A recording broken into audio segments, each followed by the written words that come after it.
Welcome back to another very special interview Wednesday. I am the officiant Kent, and joining me is a very special guest who is back in the USA, the Lion from Zion, Samson. Glad to so be back. good to have you back, man. I'm glad to be back. You believe me.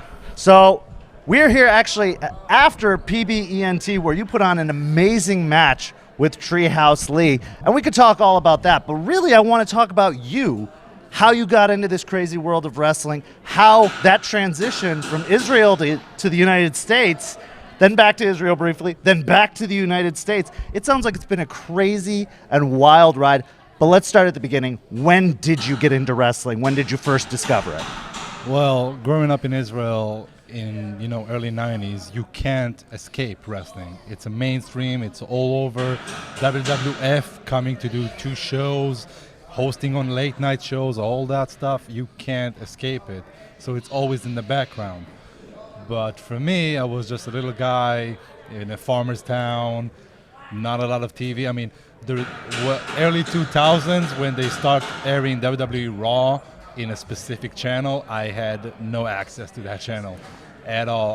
I went to my friend's house, at late at night, so it wasn't that often. But one day I just flipped through the channels in my old TV back, and I saw, a Middle Eastern channel, and it was TNA wrestling, not Impact, not even that, the beginning of TNA. TNA, NWA, way exactly. back when. Like okay. right in the beginning. When Jeff Jarrett ruling Jeff everything. Jarrett, R-Truth as Ron Killings, Yep. all those guys. Pretty much like, wow, here's a great wrestler. Here's AJ Styles, Amazing Red. All the X Division really opened my eyes. And I'm looking at it, and all my friends like, yeah, The Undertaker threw Maven through a popcorn stand. And I'm like, Raven came back in TNA, and the crowd was erupted. So it was the distance for me and my friends. But when they left wrestling, I stick to it and took it to, let's say, the ultimate step forward from a fan into a performer. So for me, it was like, I think the moment was WrestleMania 25. I was fresh out of the Army, and I had a busted shoulder. I flew all the way to Houston with a cast on my arm, and pretty much looked at it, the first ever WWE show I attended, and I took an oath right there. That's the last show I'm going to watch as a fan. Next time on this stage is going to be as part of the show. And I kept that stance. I'm not going to WWE shows, but I am on my way there. So Always focus. You're talking about so many cruiserweights like AJ Styles and Amazing Red, all who redefined the cruiserweight division in my mind, totally brought it back with the X division. Mm-hmm. But at almost 7 feet tall, how could you remotely connect with those guys? There must have been someone else that you really took a shine to. Oh, those shine off like this is new, this is exciting, but the base, the bread and butter was always Kane, The Undertaker, Big Show. I'm that big guy in the class that everybody is picked on and still could pretty much wipe him down. I chose not to because I didn't choose to be violent. Funny thing, here I am. But this is different. No, I'm saying, if I were violent, I won't be doing that. Yeah. Right? But for me, it was like, this is my way to dealing with those bullies, like without actually touching them, like knowing that, here's those big guys who actually stand up and beat whoever beat on them. They're not the bad guys. All right, all the TV and the movies, and the big guy is the bad guy. Like, not in this world. Like, I can be a big guy, and as far as influence go, you see Kane, you see The Undertaker. They're athletic.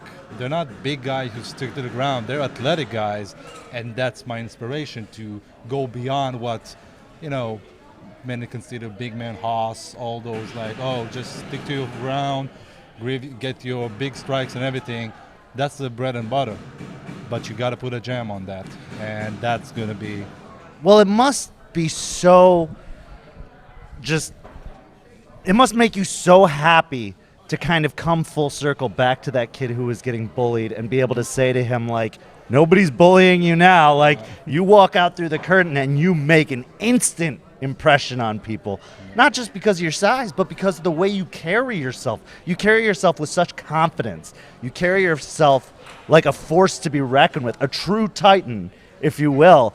And so, like, if you could talk to that child that you once were, what would you say to them specifically?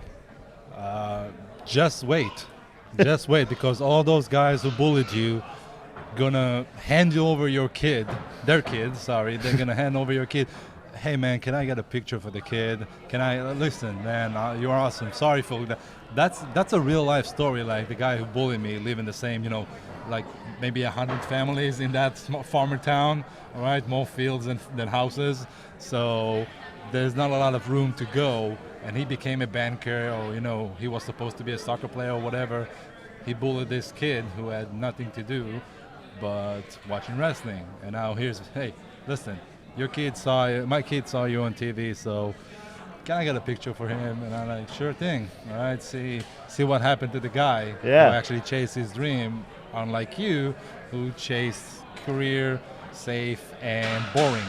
Well, and in a lot of those more rural, small towns, just getting out of the town is an accomplishment. Not only did you leave the town, you left the country, became an international sensation in my mind through training, through debuting, through wrestling in America. Then you get to return home, a changed man, a trained man, a star. That must have just felt so good. What was the reaction outside of that coming home? Well, a lot of pride, for my family, my friends. Like, I'm not the first guy from the Israeli wrestling scene who tries to go to international stage. Some people try to go to Japan and failed. Some people try Canada, America. Everyone tried. Some people got signed to, small promotions and all that stuff.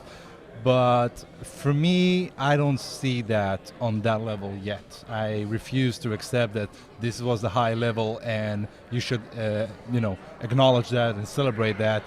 I'm way down to the ground with my face up, looking to the goal, other than, hey, let's rest right now. Look at these achievements I got, because I really don't see them as achievements, even though we train kids in Israel to do wrestling. We open a school, and in Israel you can train from 14, and all those kids are like, that the guy who went to America, who did that, that the guy who got a WWE tryout before everyone else in Israel. And yes, as much as that fills me with joy, it's still, I don't get that yet. But what I do take pride of is these kids from the academy who says, do you think an Israeli guy got a chance to make it big in the United States, in global wrestling? And I'm saying, look at me, all right? I might not be a success right now for you because you asked that question, but I'm taking the steps. And even if I'm not going to make it, I'm taking the steps and open the doors so the guys behind me, like, hey, I'm training since I was 14. I'm training since I was there. I'm training all of these guys who were trained by the Dudley Boys, who were trained by, we got other guys who trained with Lance Storm. So we teach the next generation of Israel, and I gotta tell you, it's a very bright generation, very wholesome.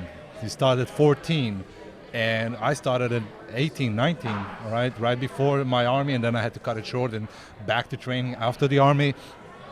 It was a different time, a more difficult time, and now here I am trying to get at even in later age. But the future is very bright as far as talent coming out from Israel. They're a lot smarter, a lot stronger, and they will strike big waves. Well, and that's fantastic to hear, because I truly believe Israel could be, and many other countries, are untapped markets. Everybody thinks of Japan or Mexico or America or Canada as the main sources of wrestlers, but we're seeing, people from the Middle East coming out who are just absolutely talented. People from Israel, yourself included, coming out that are just showing something new to wrestling fans that we didn't even know we missed. We didn't even know we were missing, and now we're so excited to have. So that is so great to hear. So, You had to leave for a little bit, which was unfortunate. Yeah, I'm a law. I keep it straight with like, no, I got the goals, but I'm not gonna break the law for it. That's my visa. I'm gonna make the best out of my time here. Same again. I just came back 2 weeks ago. I got till November to be here, and I'm gonna make the best of my time here, whatever it's gonna take me. Well, and Right. clearly you did make an impression with your first trip because so many people missed you while you were gone, and when you came back, it made an impression again. Like we were all, myself included, so excited to see you back. So I also appreciate the fact that you stay humble, that you're saying like, I'm not done yet. Like, yeah, I got to this height, but that's just a step in a much taller staircase. Where do you want to be? Where do you see yourself? Like, what is your mountaintop, I suppose? It's still, some people will go with headlining this pay-per-view, headline this, from a guy who, again, a son of a farmer, firstborn of a teacher, humble, bread to the table, you guys say blue-collar jobs, Yep. all right? For me, hard work. I saw my dad. He still is in his late 60s, and he still had to go to the field because something had to bring the bread home. And for me to make a career out of this, not a side job, not the weekend, no, a career out of wrestling in any field, just to give back to what wrestling gave me and made it my career, my main source of income, the way I provide for a family, provide back home to my family, is the top. I don't care how it's going to be. I don't care which promotion it's going to be. I don't care where it's going to be. I just love the American mentality of this, as opposed to Europe, Japan, or Australia. As far as this is wrestling, this is I can throw a rock from my apartment in a direction on the weekend, and I'm like, ow. Yeah, Hey, yeah. there's a wrestling show over here. Yeah, You he'll wanna hit a join? wrestling show for sure. So for me, like in our top in Israel, we got 4 to 5 shows a year, all right, and a lot of time in between, and not the best platform to tell a story every week. For me, it was just like this is where you built yourself. This is where you accomplish as a wrestler. Yes, I'm gonna do this every week. Yeah, I'm gonna drive to Chicago next weekend. All right, I'm gonna drive 18 hours back to do Yeah. 2 shows. Just making an impact everywhere I go, not just everywhere here. Now I'm gonna drive to California. I'm gonna drive whatever they're gonna put me or whatever they're gonna give me as just a little bit of opportunity. I'm gonna be there. I'm gonna go, and I'm gonna accomplish my dream, my goals of making it. Well, and the wrestling landscape has changed pretty significantly, even in that brief time you were gone. I mean, when you left, WWE was pretty much the only place that was the top of the mountain. Now we've got AEW. Now we've got a lot of other avenues to go. So it's pretty exciting and a good time to be back and making an impact. What are your thoughts on that? I don't think that's a bad time to do anything if you do it right. If you present yourself right, if you, of course, the right man, the right time. But if you're good as they need you to be, they will find you. All right. For me to be here on the back door of every promotion, just make it easier for them. But if I was good, I will be there. All right. If I'm that, but yet again, the main reason I came back is I can't be that good. I can't showcase myself from 2-3 shows a year, from Instagram videos of hey, I'm training hard, hey, it's me in the ring, hey. No, to quote some famous guy, I don't know if you heard that one, I can't change my world sitting on my couch in Israel, not Chicago, but I can't because I was sitting there, and a year ago I came back to Israel, sat down, and I'm like, okay, I need about a year to save up and go back there. What job do I need? I need a job that will allow me to train. I took 2 jobs. I mean, one of them was a night guy in the airport, which is very close to so it's like the factory. It's like the old factory tales in America, like a small town with a factory. Oh, absolutely. My small Third town, shift. My small town is the airport. All right, the small town right next to the international airport. So if you got, no degree, no nothing, you just go there, and there's plenty of jobs there. So I worked the night shift. maintenance and cleaning and all that stuff. And on the days I was a personal trainer, so pretty much like work the night, train other people, then you can go to sleep at noon, like you have 5 hours to Right. sleep, and then back to that rotation over and over and over again, because you got to go, because this is the amount of money I need, because I can't work here, I can't provide for myself here, I'm pretty much saved up, and now, Well, and that's such an impressive quality that's missing in a lot of people, too. It's something that can't be taught. You get put in a situation where you have to sit down, instead of saying, what's next, and just sitting there wondering and waiting for someone to tell you, you were like, I know what's next. And you had that plan. You had that mindset of, okay, I know where I want to be. I know how to get there. Let's go out and get it. Like, that is so rare in people. A lot of people, especially in this generation recently, have just been like, I need someone to lead me by the hand. Like, tell me what to do. Where do I go? How do I? Not you. You're just like, I'm a man with a mission. I'm not going to trash the generation or American youth. I'm not going to do that. I'm not saying everyone, no, but I'm not. I'm just going to pop, and put over our generation in Israel, all right, that we must serve the army 3 years. So we hit 18. that's true. People tell us what to do, and then we need to figure out how to do it. Yeah. So it's more of, I've been put in this situation that I need to build a tent, or I need to guard that settlement over there, or I need to do all of that. Here's the mission, all right? They're not going to grab you by the hand and then Right. you're going to do this, you're going to do that. No, here's the gun, here's the tool, Yeah. here's what you need to do. Make it happen. Make it happen, all right? And you do it as a team. So eventually you will do it on your own and lead a team. But when you're on your own and you have no team to lead, you just, with yourself, like, okay, now I need to lead this individual. I need to get his guy over to the mission. I need to get through the mission into the goal. Yeah. And pretty much that mindset is the reason I'm here. So I'm going to wrap up by asking you two final questions. Number one, if you could give a piece of advice to someone, either back home or here, really anywhere, that wanted to get into the wrestling business, what would you tell them?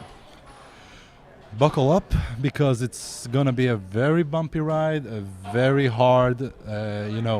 All the cliches I've been told by this point, but until you will never read them or hear them or whatever and actually realize what's happening. I'm a fresh uncle, the first time. And Congratulations. Thank you. And my family just sent me a picture from back home wearing my merch. And the little guy has, his own baby merch. And I just sat there, time difference and everything. I sat there at the gym and just start whipping like, oh my God, I'm getting wet right now. Yeah. Because here's my family, very close, very tight family. And again, I do that for them. I do that for me to achieve my dream, is to get them out of whatever. I don't want my dad and mom to work another day in their life, especially with the hard labor work. And my dad had nothing, and his body. I mean, his body is a pro wrestler body. Yeah. Yeah, he used to play ball, and someone just ducked him. So again, and then he had to work the field. Yeah, of course. Have to go back to real life. Yeah, I'm saying, so it's that. But buckle up, because it's going to be harder for you mentally than it is physically. Physically, people can be an amazing athlete. Mentally, they can be snapped like that. No, it's true. You have to have both. The bumps are the easy part. That's what I say. The so bumps easy. and learning the moves is the easy part. It's getting into the mentality of you have to go get it. Yeah. No one's getting it for you. Not everyone is lucky enough to get discovered overnight. You have to earn it like nothing else you've ever tried to earn before. So my final question, and this is the one I like to put people on the spot with.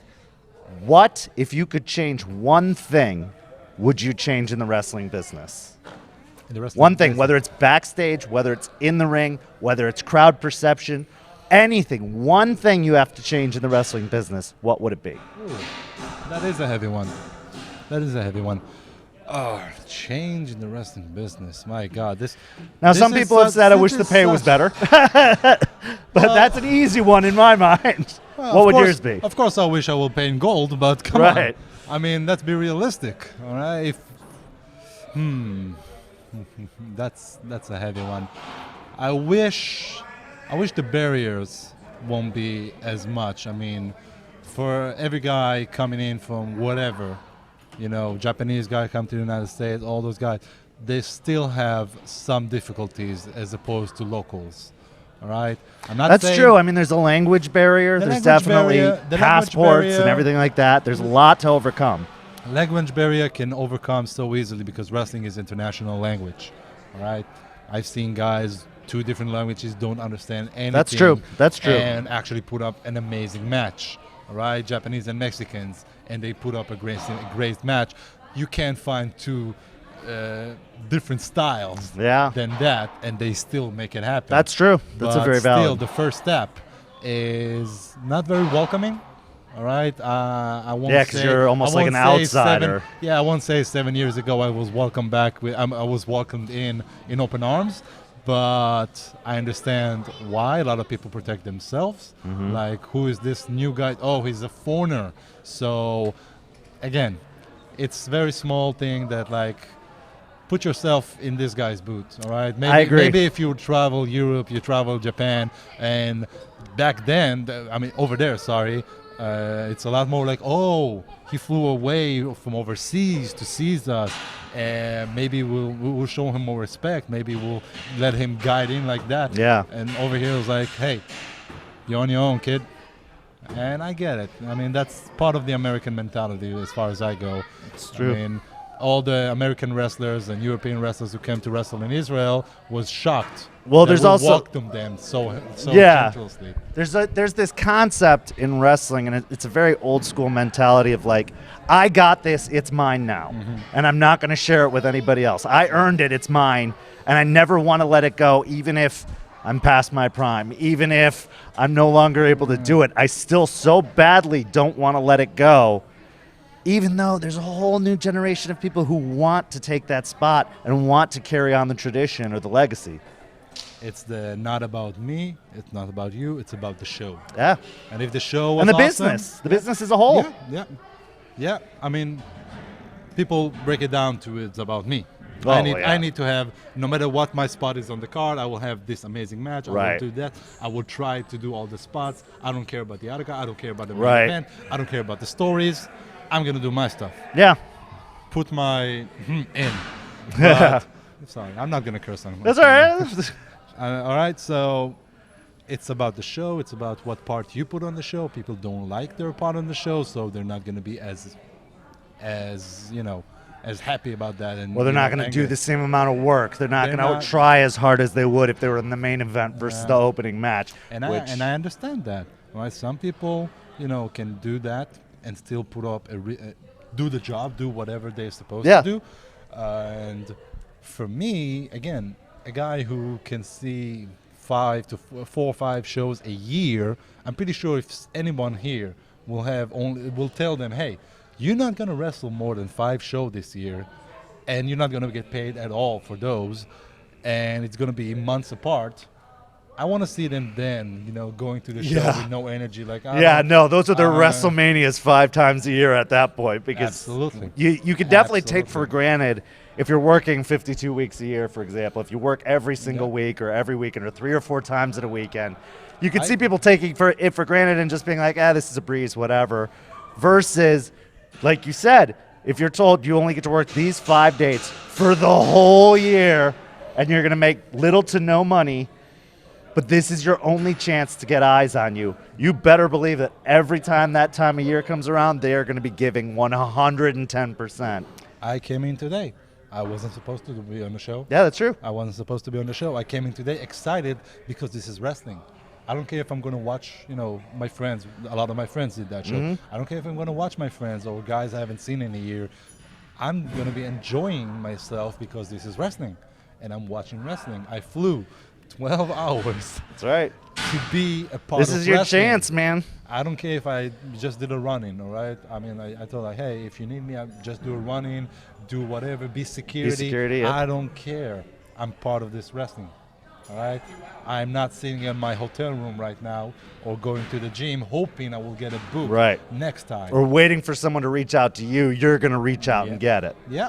I always found, you said it, I'm not going to testify for myself about it, but I always found emailing and phone calls and Instagram reaching as less of a tool for me, because I had I had incidents when I emailed promotion and no reply, send us the video, yada Yeah. yada, and then I just drove down there like, Oh, you.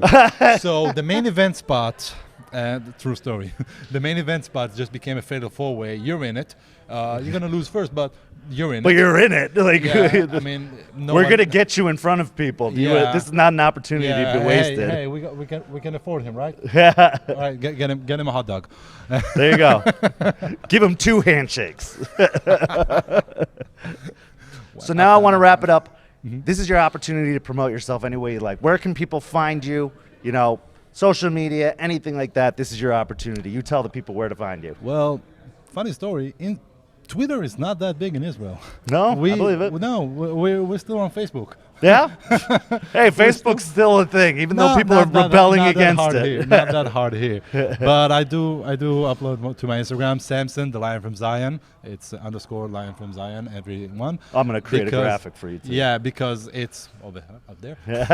Because Samson, the Lion from Zion, in the one, it's not too much. And just Samson, I am the Lion from Zion. That's the thing. That's enough. People will know where to find you. the They'll Samson- hear your roar. Samson Lion. Oh, I was about to use that as a catchphrase. Then Katy Perry came along. Of course.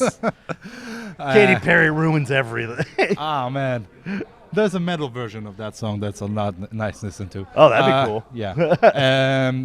And on Facebook, I got Samson the Lion from Zion fan page, and pretty much that it. Me and Mitch are gonna get back together. I'm excited for that. Well, we're getting there. Hopefully we'll see you at ACW on Wednesday nights coming up. We need to meet up. If you recall what happened last time. It's I know, there's there might be some hard feelings there still. No. Yom Kippur went along and we forgive each other because that's what we do. Yes, but again, I'm here. Well, I'm so glad to have you back. Thank you so much for appreciate sitting the down with time. me. And guys, check out Samson the Lion from Zion. No joke, this guy is the real deal, and he's totally worth taking a look at. And we will see you guys next time on a special interview Wednesday.